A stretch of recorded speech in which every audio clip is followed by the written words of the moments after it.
Tumbuhan merupakan sumber bahan alami bagi pengobatan tradisional. Indonesia dikenal kaya akan berbagai macam tumbuhan yang dapat dijadikan obat tradisional. Sejauh ini, dalam sejarah pengobatan, telah ditemukan banyak tumbuhan yang digunakan oleh nenek moyang kita sebagai sumber utama untuk pengobatan berbagai jenis penyakit. Kali ini kita akan jalan-jalan ke daerah Sulawesi Selatan dengan beraneka ragam dan budaya.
Assalamualaikum warahmatullahi wabarakatuh. Saya Adrival. Saya tengah berada di wilayah Goa, tepatnya di Desa Parapa, Kecamatan Barombong. Akan menelusuri bagaimana budaya masyarakat di desa ini mengenai pengobatan tradisional. Apakah mereka masih menggunakan tanaman sebagai obat herbal? Jika iya, tanaman apa saja sih yang sering mereka gunakan?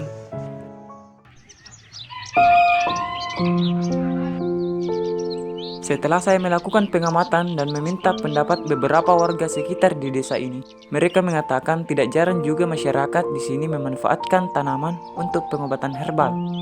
Kebetulan, sesuai dengan tema penelitian saya, yaitu radang atau inflamasi. Setelah saya melakukan observasi kepada beberapa warga sekitar di desa ini tentang tanaman yang berkhasiat sebagai anti radang, mereka mengatakan bahwa tanaman tamate dan cocor bebek merupakan tanaman yang sering mereka manfaatkan untuk mengobati peradangan yang mereka derita. Radang itu sendiri merupakan proses pembengkakan yang bersifat panas disertai nyeri pada jaringan karena cedera fisik, infeksi, atau reaksi alergi. Pada saat inflamasi terjadi, tubuh akan mengalami berbagai gejala peradangan seperti nyeri, demam, dan bengkak pada area yang terdampak. Apabila terjadi peradangan seperti luka karena kecelakaan, kedua tanaman tersebut menjadi pilihan utama yang mereka manfaatkan. Dan setelah saya mengkaji lebih lanjut tentang tanaman tersebut, terbukti bahwa kedua tanaman tersebut mampu mengobati peradangan. Kenapa tanaman tamate dan cocor bebek dipercaya sebagai obat radang? Kenapa bisa demikian? Tamate, itulah yang sering disebut oleh masyarakat di sini. Tamate atau kayu Jawa ini dengan nama latin Lenne coromandelica merupakan tanaman yang sangat sering kita jumpai di desa dan biasanya dijadikan tanaman pagar. Dipercaya sangat ampuh mengobati berbagai macam jenis penyakit, di antaranya luka dalam maupun luka luar seperti luka sayat, sakit gigi, diare, mual, muntah, diabetes, TBC, dan sebagainya. Masyarakat di sini sering menggunakannya untuk mengobati luka sayat dan sakit gigi. Bagian yang paling sering dimanfaatkan dari tanaman ini adalah kulit batangnya. Pada kulit batangnya terdapat senyawa aktif seperti steroid sebagai anti peradangan, senyawa saponin yang memiliki aktivitas yang luas seperti antibakteri, antifungi, kemampuan menurunkan kolesterol dalam darah dan menghambat pertumbuhan sel tumor, dan senyawa flavonoid yang memperbaiki sel rusak akibat radikal bebas. Untuk cara pemanfaatannya, dengan cara mengupas kulit batangnya, dikerik tepat pada bagian kambiumnya, ambil sesuai kebutuhan, lalu ditumbuk hingga halus, kemudian ditempelkan pada bagian yang sakit atau terluka.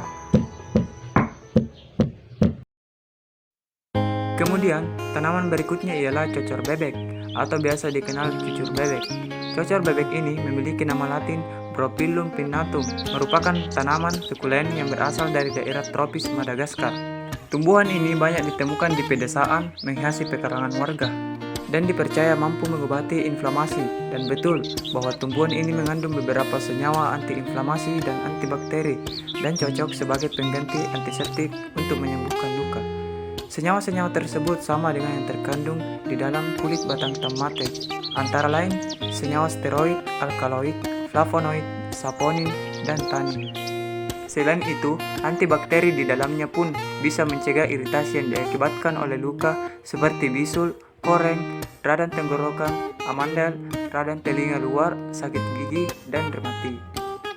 Untuk cara pengobatannya seperti bisul atau luka, yaitu ambillah helaian daun cocor bebek sesuai kebutuhan, lalu tumbuk sampai halus, kemudian aplikasikan pada luka atau bisul. Untuk mengobati sakit gigi, yaitu siapkan 4-6 helaian daun cocor bebek, haluskan daun itu untuk ditempelkan di atas pipi gigi yang sakit. Dan untuk mengobati amandel, ambillah 10 lembar daun cocor bebek, lalu lumatkan hingga keluar airnya, tampung air yang keluar untuk berkumur. Dan jangan khawatir jika airnya terminum karena tidak berbahaya dan tidak beracun. Selanjutnya, saya berada di daerah Sagebongga, Desa Aing Tua, Kecamatan Galesong Utara, Kabupaten Takalar.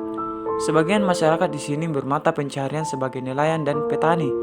Dan di tempat ini merupakan lokasi kedua saya melakukan observasi mengenai tanaman tradisional. Dan masyarakat di sini juga masih memanfaatkan tanaman obat sebagai pertolongan pertama ketika sakit mendadak sebelum datang untuk berobat ke dokter. Alasan lain juga karena letak pelayanan kesehatan yang agak jauh dari pemukiman warga. Dan kebetulan, sesuai dengan penyakit yang saya kaji yaitu diabetes mellitus, masyarakat di sini mengatakan kalau tumbuhan bayinang dan tumbuhan salam yang sering dikonsumsi sebagai obat. Diabetes mellitus itu sendiri merupakan suatu kondisi atau keadaan jumlah kadar glukosa dalam darah meningkat dikarenakan gagalnya organ pankreas memproduksi jumlah hormon insulin secara memadai karena beberapa faktor, diantaranya faktor obesitas atau kelebihan berat badan, memiliki riwayat keluarga dengan diabetes tipe 2, kurang aktif bergerak, dan usia.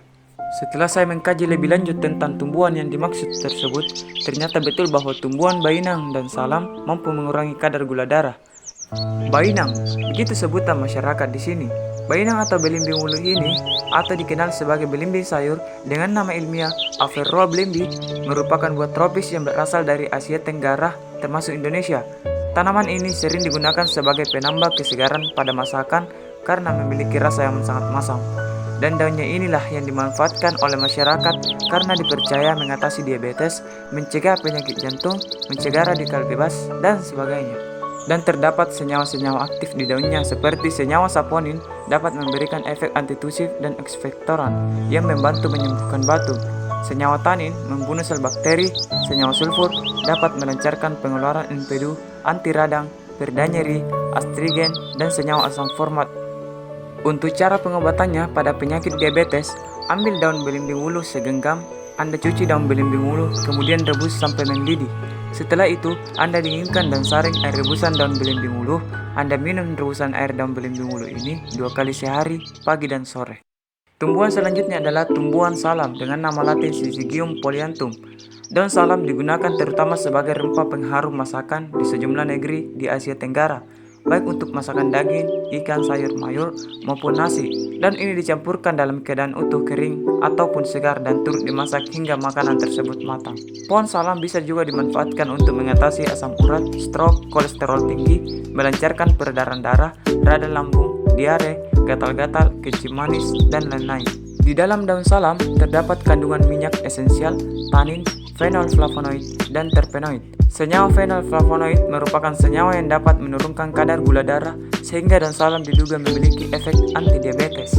Untuk cara penggunaannya, untuk diabetes cukup rebus air sebanyak 3 gelas, kemudian tambahkan 10 lembar daun salam, rebus ramuan daun salam tersebut hingga air tersisa 1 gelas untuk diminum.